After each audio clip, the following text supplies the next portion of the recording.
구내식당이 순식간에 얼어붙었습니다. 프랑스 투자자 뒤부아 씨가 분노에 찬 목소리로 외쳤습니다. 이건 모욕입니다. 계약 파기하겠습니다. 통역사는 급한 가족사로 연락 두절. 수백억 원 계약이 지금 이 순간 무너지고 있었습니다. 김대리가 엉터리 영어로 변명했지만 투자자는 더욱 격분했습니다. 이사장의 얼굴이 창백해졌습니다. 회사 전체가 침묵 속에 무너지는 순간 설거지대 앞에 서 있던 한 할머니가 조용히 앞으로 걸어 나왔습니다. 65세 설거지 아주머니. 말없이 앞치마를 벗고 뒤부아 씨 앞에 섰습니다. 그리고 입을 열었습니다. 완벽한 프랑스어가 흘러나왔습니다. 이 놀라운 반전의 전말이 궁금하시다면 구독 버튼을 눌러주세요.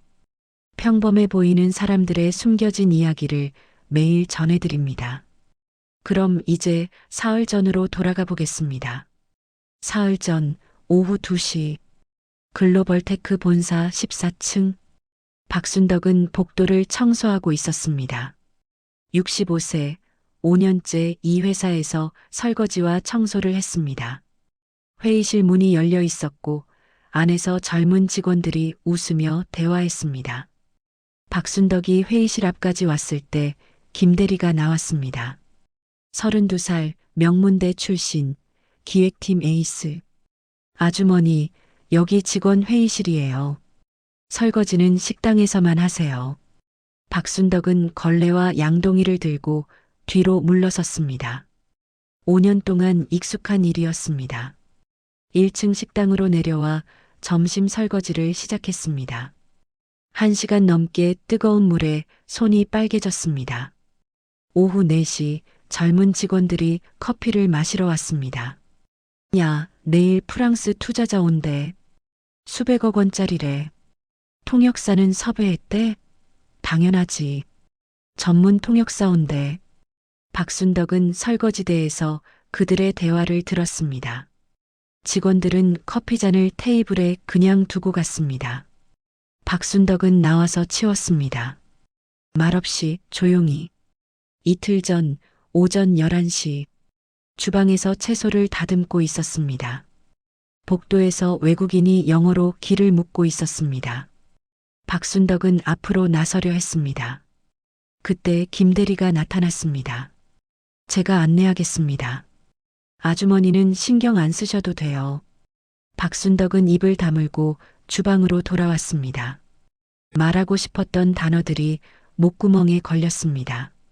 30년 전에는 수많은 사람들 앞에서 말했었습니다. 하지만 지금은 아무도 들어주지 않았습니다. 하루 전 새벽 5시 박순덕은 알람 소리에 눈을 떴습니다. 지하철 첫 차를 타고 6시에 회사에 도착했습니다. 어젯밤 야근 직원들이 남긴 설거지를 마쳤습니다. 8시 아침 배식을 도왔습니다. 누군가 식판을 거칠게 내려놓았고 국물이 튀어 앞치마에 묻었습니다. 사과도 없이 직원은 갔습니다. 점심시간이 되자 식당은 200명이 넘는 직원들로 가득 찼습니다. 1시간 동안 쉬지 않고 배식했습니다. 복도에서 김대리와 직원들의 목소리가 들렸습니다. 내일 진짜 큰일이다. 통역사는 확실히 섭외했어? 응, 비용이 하루에 200만 원이래. 박순덕은 귀를 기울였습니다. 프랑스어. 30년 전 자신이 가장 자신 있던 언어였습니다. 저녁 6시 임원 회식이 있었습니다. 음식을 나르고 빈 접시를 치웠습니다. 임원들은 내일 계약에 대해 이야기했습니다. 밤 10시 회식이 끝나고 설거지를 마쳤습니다. 11시가 넘어 지하철 막차를 탔습니다. 집은 좁은 원룸. 휴대폰을 꺼내 딸에게 50만 원을 송금했습니다. 자신에게 남은 돈은 30만 원. 하지만 괜찮았습니다. 딸이 사업을 다시 시작할 수 있다면. 창밖을 바라봤습니다.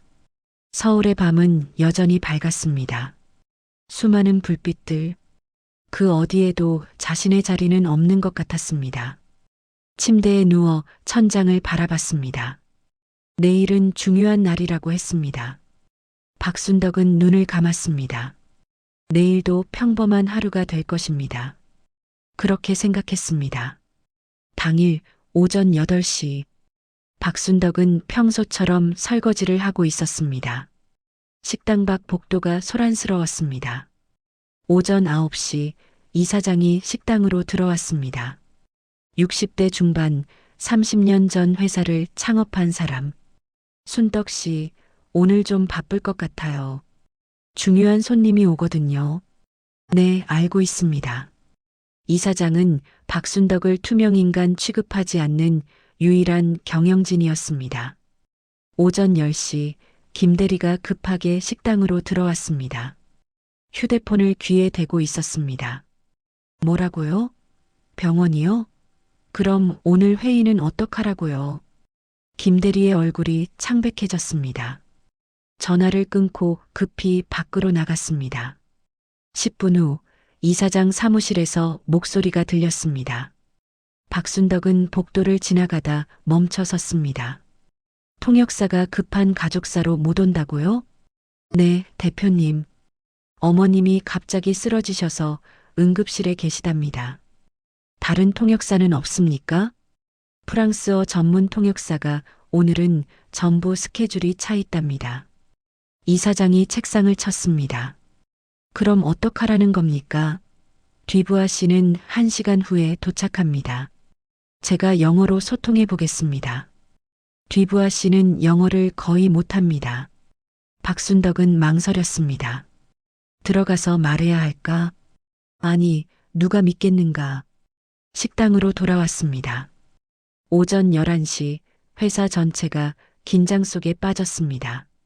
직원들이 수군거렸습니다. 통역사가 못 온대. 망했네.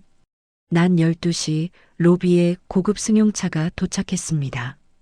뒤부하 씨가 내렸습니다. 50대 중반 프랑스 대기업 투자 담당 임원. 이사장이 직접 마중 나갔고 김 대리도 함께였습니다.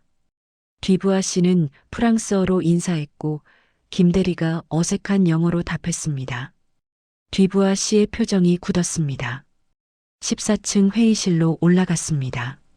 뒤부하 씨가 프랑스어로 말하기 시작했습니다. 김 대리는 당황했습니다. 알아듣지 못했습니다. 서툰 영어로 대답했지만 뒤부하 씨는 눈살을 찌푸렸습니다. 회의실 분위기가 얼어붙었습니다. 뒤부하 씨가 천천히 일어났습니다. 목소리는 차갑고 단호했습니다. 김 대리가 더듬거렸지만 뒤부하 씨는 고개를 저었습니다. 서류 가방을 집어들었습니다. 이사장이 급하게 말했습니다. 잠깐만요, 뒤부하 씨. 하지만 뒤부하 씨는 회의실 문을 열고 나갔습니다. 복도를 걸어 엘리베이터로 향했습니다. 직원들이 복도에 나와 상황을 지켜봤습니다. 모두의 얼굴이 창백했습니다. 뒤부하 씨는 엘리베이터를 타지 않고 계단으로 내려가기 시작했습니다. 화가 난 사람의 걸음이었습니다. 이사장이 뒤따라 내려갔습니다. 뒤부하 씨, 제발 한 번만 기회를 주십시오.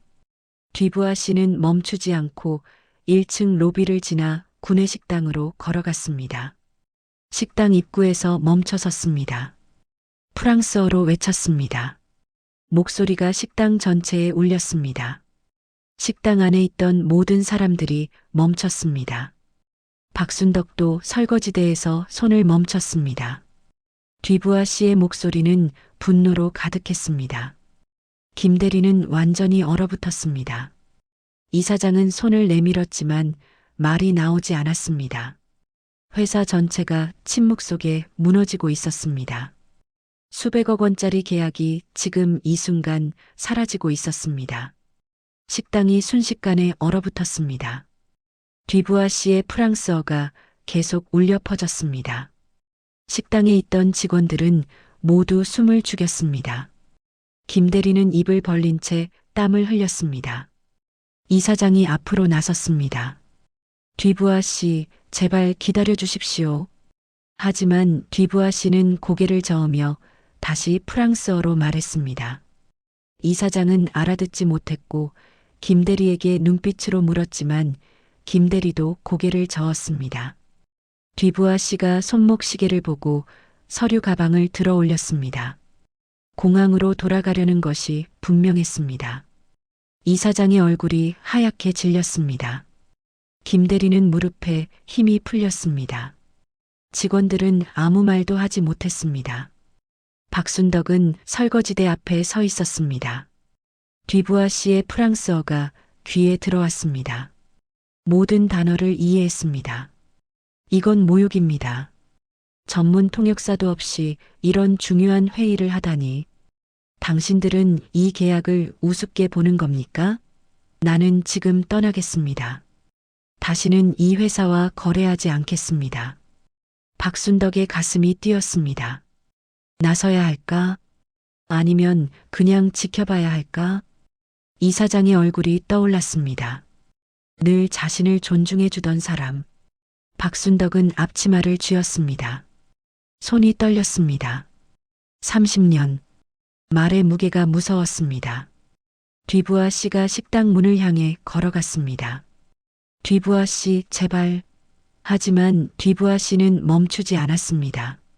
김대리가 박순덕을 흘끗 보고 눈빛으로 경고했습니다. 가만히 있으라는 신호. 나서지 말라는 뜻. 박순덕은 그 눈빛을 받았습니다. 5년 동안 수없이 받았던 그런 눈빛. 투명인간 취급. 무시. 경멸. 하지만 이번에는 달랐습니다. 침묵하면 모두가 무너집니다. 이사장도 회사도 직원들도. 박순덕은 깊게 숨을 들이마셨습니다. 앞치마 끈을 풀었습니다. 천천히 조용히 앞치마를 설거지대 위에 놓고 허리를 폈습니다. 구부정했던 어깨를 뒤로 젖히고 턱을 들었습니다. 한 걸음 앞으로 나섰습니다. 직원들이 박순덕을 봤습니다. 의아한 표정들. 박순덕은 멈추지 않고 두 번째 걸음을 내디뎠습니다. 뒤부하 씨가 문손잡이에 손을 뻗었습니다. 박순덕은 세 번째 걸음을 내디디며 목소리를 냈습니다. 실례합니다. 식당 전체가 박순덕을 돌아봤습니다. 뒤부하 씨도 멈추고 고개를 돌려 박순덕을 봤습니다. 65세 여인. 설거지 아주머니. 박순덕은 뒤부하 씨를 향해 걸어갔습니다. 김대리가 손을 내밀며 막으려 했지만 박순덕은 멈추지 않았습니다. 김대리를 지나치고 이사장 앞을 지나쳐 뒤부하 씨 앞에 섰습니다. 뒤부하 씨가 박순덕을 내려다봤습니다. 누구냐는 표정. 박순덕은 눈을 마주치고 입을 열었습니다. 프랑스어가 흘러나왔습니다. 뒤부하 씨, 제 이야기를 들어주시겠습니까? 완벽한 발음. 유창한 프랑스어. 뒤부하 씨의 눈이 커지고 입이 벌어졌습니다. 김대리는 그 자리에 얼어붙었습니다. 이사장은 믿을 수 없다는 표정으로 박순덕을 봤습니다. 직원들은 숨소리조차 내지 않았습니다. 식당이 완전히 정적에 잠겼습니다. 박순덕은 계속 말했습니다. 프랑스어로. 오늘 통역사가 급한 가족사로 오지 못했습니다. 회사는 최선을 다했지만 대체 인력을 구하지 못했습니다. 하지만 이것이 이 계약을 가볍게 여긴다는 뜻은 절대 아닙니다. 뒤부하 씨는 박순덕을 뚫어져라 쳐다보고 천천히 물었습니다. 당신은 누구십니까? 저는 박순덕입니다. 이 회사 식당에서 일하고 있습니다. 어디서 프랑스어를 배우셨습니까? 박순덕은 잠시 망설이고 대답했습니다. 오래전에 통역사로 일했습니다. 30년 전 일입니다. 뒤부하 씨의 표정이 변했습니다. 지금도 통역이 가능하십니까? 네, 가능합니다.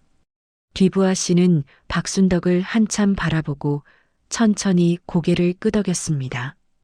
좋습니다. 당신과 이야기하겠습니다. 시퀀스 사천자. 뒤부하 씨가 서류 가방을 내려놓고 식당 테이블로 걸어가 앉았습니다. 박순덕도 맞은편에 앉았습니다. 이사장과 김대리는 어리둥절한 표정으로 서 있었습니다. 뒤부하 씨가 프랑스어로 말했습니다. 왜 처음부터 나오지 않으셨습니까? 제 차례가 아니라고 생각했습니다. 당신은 전문 통역사였다면서요? 네, 하지만 오래전 일입니다. 얼마나 오래전입니까? 30년 전입니다. 어디서 일하셨습니까? 유엔 본부였습니다. 뒤부하 씨의 눈이 커졌습니다. 유엔 본부요? 네, 뉴욕 본부에서 동시통역사로 일했습니다. 프랑스어가 주 언어였습니까? 네, 프랑스어와 영어, 독일어, 중국어를 다뤘습니다. 뒤부하 씨는 놀라움이 얼굴에 가득했습니다. 김대리는 입을 다물지 못했고 이사장은 박순덕을 새롭게 보고 있었습니다. 그런데 왜 지금 여기서 식당 일을 하십니까? 박순덕은 잠시 망설였습니다. 개인적인 사정이 있었습니다. 뒤부하 씨는 더 묻지 않고 계약서를 꺼냈습니다. 그럼 이제 이야기를 시작하겠습니다. 당신이 통역해 주시겠습니까? 네, 그러겠습니다. 이사장과 김대리가 앉았습니다. 뒤부하 씨가 계약서를 펼치고 프랑스어로 설명하기 시작했습니다. 박순덕은 통역했습니다.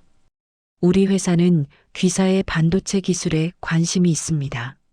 300억 원 규모의 투자를 고려하고 있습니다. 박순덕의 통역은 정확했습니다. 한 단어도 빠뜨리지 않았습니다. 이사장이 대답했고 박순덕은 즉시 프랑스어로 통역했습니다. 대화가 이어졌습니다.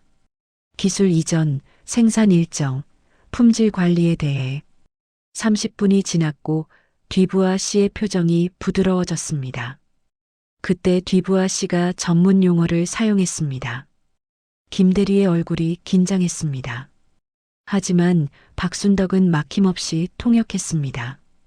파운드리, 웨이퍼, 수율, 리소그래피 모든 전문 용어를 정확하게 전달했습니다. 뒤부하 씨가 감탄했습니다. 놀랍습니다. 기술 용어까지 완벽하시군요. 30년 동안 공부했습니다. 매일 밤 외국 뉴스를 들었습니다. 언어를 놓고 싶지 않았습니다. 뒤부하 씨는 박순덕을 오래 바라봤습니다. 당신은 대단한 분입니다. 이사장도 고개를 끄덕였고 김대리는 부끄러운 표정으로 고개를 숙였습니다. 회의가 계속됐습니다. 1시간이 지나고 모든 조항에 합의했습니다. 뒤부하 씨가 만족스러운 표정으로 말했습니다. 좋습니다. 계약서에 서명하겠습니다.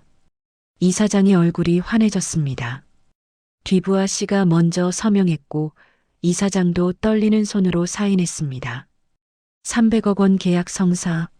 식당에 있던 직원들이 조용히 박수를 쳤습니다. 뒤부하 씨가 자리에서 일어나 박순덕에게 손을 내밀었습니다. 감사합니다. 당신 덕분에 좋은 계약을 했습니다. 당신은 진짜 프로페셔널입니다. 박순덕의 눈시울이 붉어졌습니다. 고맙습니다. 뒤부하 씨가 명함을 꺼냈습니다. 다음에도 우리 회사 일이 있으면 당신께 부탁하고 싶습니다. 박순덕은 명함을 받았습니다. 손이 떨렸습니다. 30년 만에 받는 명함. 뒤부하 씨가 식당을 나가고 이사장이 배웅했습니다. 식당에는 박순덕과 직원들만 남았습니다. 모두가 박순덕을 바라봤습니다. 경외감이 가득한 눈빛. 김대리는 자리에 앉아 회의 중 받아 적은 메모를 내려다봤습니다. 파운드리, 웨이퍼, 리소그래피. 자신은 하나도 이해하지 못했던 단어들. 김대리는 천천히 고개를 들어 박순덕을 바라봤습니다. 5년 동안 단 한 번도 제대로 본 적 없는 사람. 입술을 깨물었습니다. 제가 그동안 사람을 너무 쉽게 봤네요. 속말이었지만 떨리는 목소리였습니다. 김대리가 조심스럽게 다가왔습니다. 정말 죄송합니다. 박순덕은 고개를 저었습니다. 괜찮습니다. 김대리의 눈에 눈물이 맺혔습니다. 제가 정말 어리석었습니다. 박순덕은 김대리의 어깨를 가볍게 두드렸습니다. 누구나 실수는 합니다. 이사장이 돌아와 박순덕에게 다가왔습니다.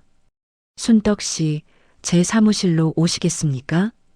박순덕은 고개를 끄덕이고 이사장을 따라갔습니다. 최상층 이사장 사무실. 이사장이 책상 서랍을 열어 봉투를 꺼내 박순덕 앞에 놓았습니다. 오늘 통역료입니다. 200만 원입니다. 너무 많습니다. 아닙니다. 오늘 당신이 살린 건 300억짜리 계약입니다. 이건 정당한 대가입니다. 박순덕은 떨리는 손으로 봉투를 받았습니다. 그리고 제안이 하나 더 있습니다. 우리 회사 국제 업무 고문으로 오시면 안 될까요? 연봉 7천만 원. 주 3일 근무. 박순덕의 눈에 눈물이 맺혔지만 대답하지 못했습니다. 혹시 주저하시는 이유가 있습니까? 박순덕은 한참을 침묵하고 천천히 입을 열었습니다. 제게는 딸이 하나 있습니다. 이사장은 조용히 들었습니다. 딸이 10년 전 사업을 시작했습니다. 처음에는 잘 됐습니다. 하지만 5년 전 사업이 망했습니다. 빚이 20억이었습니다. 제가 보증을 섰습니다. 집도 팔았습니다. 퇴직금도 모두 썼습니다. 그래서 60세에 설거지 일을 시작했습니다. 이사장의 표정이 굳었습니다. 통역사로 돌아가고 싶지 않았습니다. 왜입니까? 말의 무게가 무서웠습니다. 이사장은 박순덕의 손을 잡았습니다. 유엔에서 일할 때 제가 통역한 단어 하나하나가 세계를 움직였습니다. 한 단어를 잘못 전달하면 국가 간 분쟁이 일어날 수도 있었습니다. 매일 밤 악몽을 꿨습니다. 잘못 통역한 꿈, 전쟁이 일어나는 꿈. 그래서 그만뒀습니다. 평범하게 살고 싶었습니다. 무게 없는 삶을 살고 싶었습니다. 하지만 당신은 오늘 다시 그 무게를 짊어지셨습니다. 네. 침묵할 수 없었습니다. 그 무게가 무섭지 않으셨습니까? 무서웠습니다. 그런데 왜 나서셨습니까? 대표님이 무너지는 모습을 볼 수 없었습니다. 5년 동안 저를 존중해 주신 유일한 분이셨으니까요. 이사장의 눈시울이 붉어졌습니다. 감사합니다. 그래도 제 제안을 받아주십시오. 박순덕은 고개를 저었습니다. 죄송합니다. 왜입니까? 여기 식당에서는 아무도 제 과거를 묻지 않았습니다. 그냥 설거지 아주머니로 대해줬습니다. 그게 편했습니다. 무게 없이 살 수 있었습니다. 하지만 오늘 당신은 그 무게를 다시 느끼셨습니다. 어땠습니까? 박순덕은 손을 내려다봤습니다.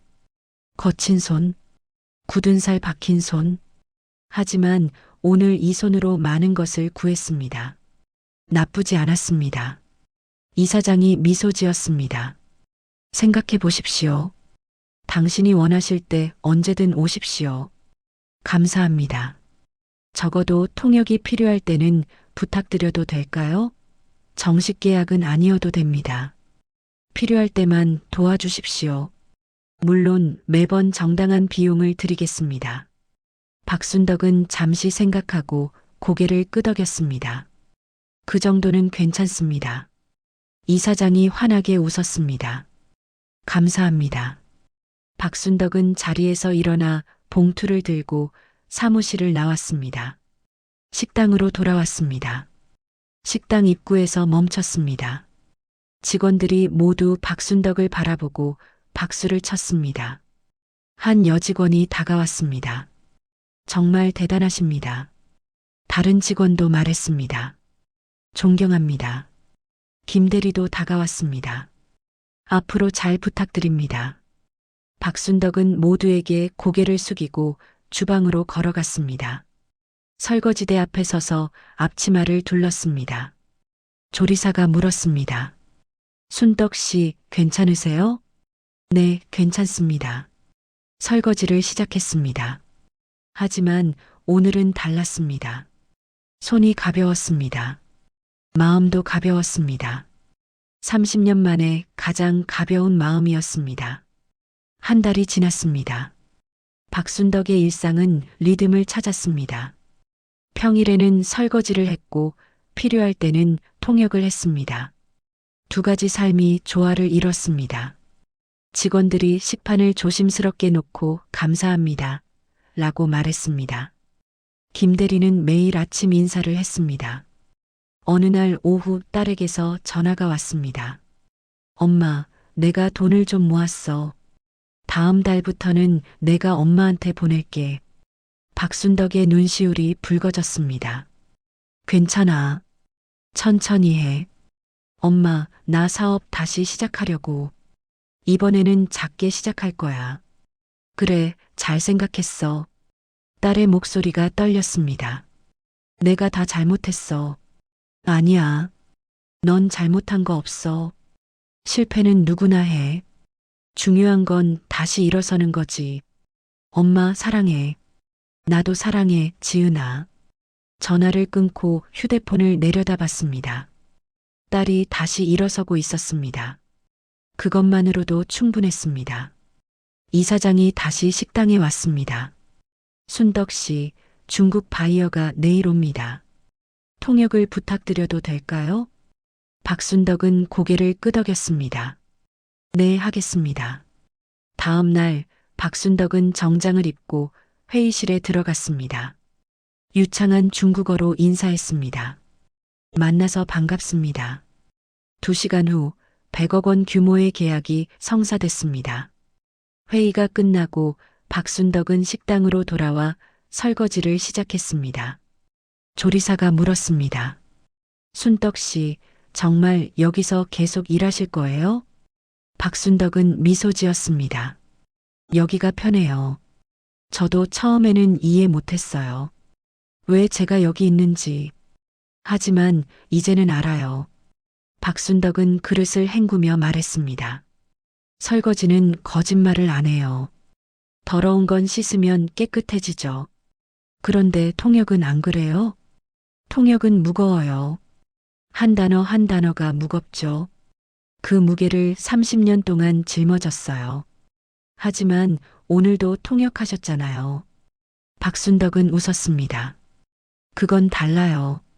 제가 선택한 거니까요. 제가 도와주고 싶어서 한 거예요.